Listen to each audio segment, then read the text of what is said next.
What is good, everyone? Welcome back to Lifted Noise. My name is Raul. If you've never been here, what I always do is MPC standalone beat making videos and tutorials and samples as well. So this video, I'm going to demonstrate my workflow on creating my own custom drum kits using drum program layers. And I'm also going to chop up a break and use that as material to layer with some other drums. So I want to show that process. I've been kind of procrastinating on this video for a few months, but it's okay because I feel like things usually fall into place. I've been really focusing on this a lot more lately. I've been creating a new drum pack, a new sample pack, a new key group every month on my Patreon. If you're interested in supporting Lifted Noise and you want some samples, you can go check it out. It's only $1 a month, so please do. There's a link in the description.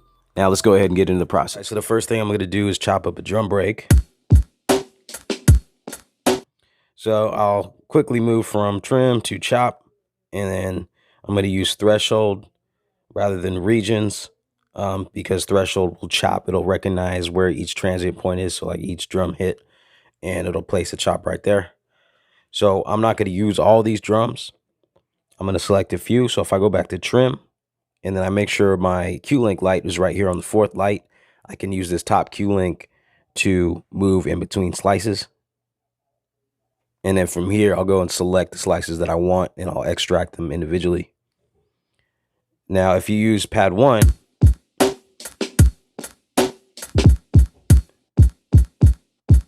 you see this, if I use other pads, it'll give me a different starting point. But if I just want to preview the chop that I'm on, using pad 1 will work.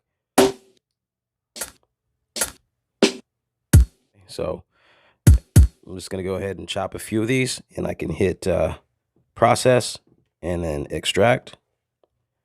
I want a snare. I'll pick that one, process, extract, and then let's find a hi-hat. Okay, so let's do a few of them. There we go.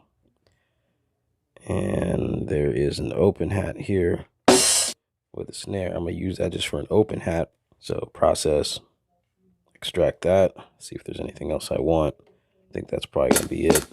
So we're good. So I don't need the rest of this break. I'm just going to delete it. Now I'm left with the individual drum samples from the break. And then I also have some other drums in here. So I'm going to create a new program.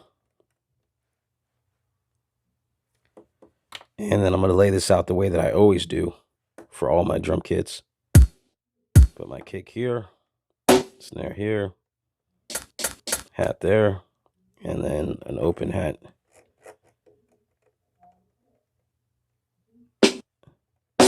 Open hat here.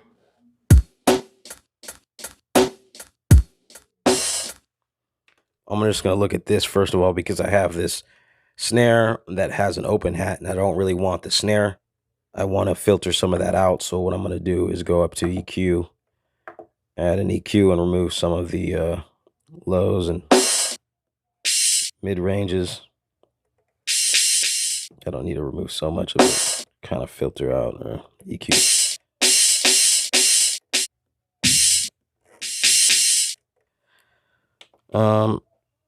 I want to set these. I'm going to set this mute group 1 and this mute group 1. So we kind of do that effect there. Now I got, okay, so I got my drum hits. Now that I have my drum kit laid out with my drum break hits chopped out, I also went to Drum Synth to get some samples prepared in order to layer with this. And just took a preset, kind of adjusted them a little bit. So here are the samples from the Drum Synth. The crash, kick, snare, hat, and a open hat. So moving back to the program with my drum break hits. So I'll start to layer these in here. So on layer 2 for my kick, let's just add in. So we got those both triggering at the same time. Just going to do this with all these.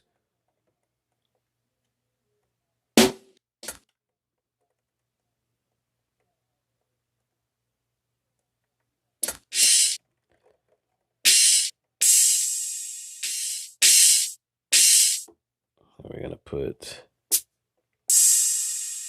Turn this down a bit. It's already kind of got some harsh frequencies going with it. Okay. So I have some layers, but some basic things that I do will be to adjust the volume and the pitch on these separate layers to get something that blends well. So turning the drum synth kink down. It's all the way down. Let's get a good blend and start messing with the pitch a little bit.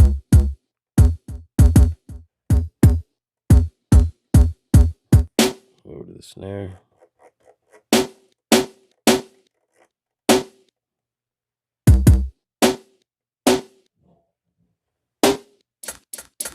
Same thing here. Now I'm going to go back to the sample waveform on these and look at the start and end points, mostly the end point.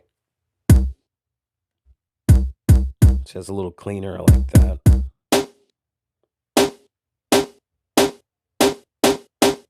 Just because there's some noise towards the end of the sample, just sounds a little messy.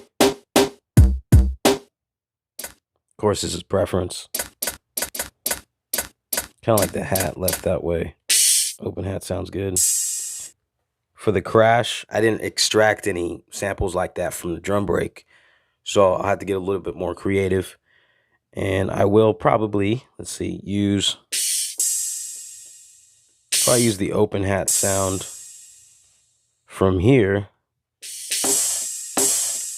Then I'm gonna have to put a filter on it as well. What I did was I used the air kill.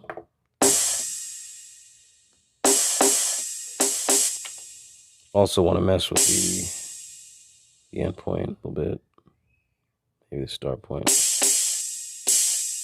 If like I'm using a drum break and I'm extracting drum hits and I want to go beyond just the kick, snare, hi-hat, you know, just saying the drum break is limited to just those sounds and I want to make a crash, then I could take another element, say your drum break has like a lot of final noise or just room noise, whatever, maybe extract a bit of that, of just the noise, and layer that underneath a crash or whatever other element you want to add to a drum kit that's lacking in the break.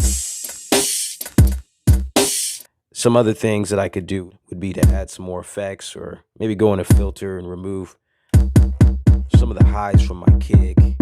I don't like super bright snares either, always, but don't want to make them too dull. Let's just say you're happy with this. Of course, you have 2 more layers. You have 4 layers each per pad on your drum programs. But say you're happy with the sound of it and you want to kind of resample these drums so it's not layers. You'll use this little arrow here to flatten your pads. It'll take all the layers and all the effects that you put on that pad and it will resample it in place very easily. So I can give it a name. Let's call it a kick. And then just hit do it there, and now it's replaced the layers and all the effects, and it's reset that pad to normal. So now it's just one sample, and the effects are all gone. If there was some effects there, they'd be gone. So I could just go through and do this for all of my samples. Once you've done everything, you've resampled by flattening pads. If you want to know how to save this, hit the pencil icon. Now you could save individual samples, current sample, which would be the last pad that you pressed, or you can save the whole program, save current program, and then just find a location there you want to save it at. Let's put it up in here and name that. Hit do it. Save.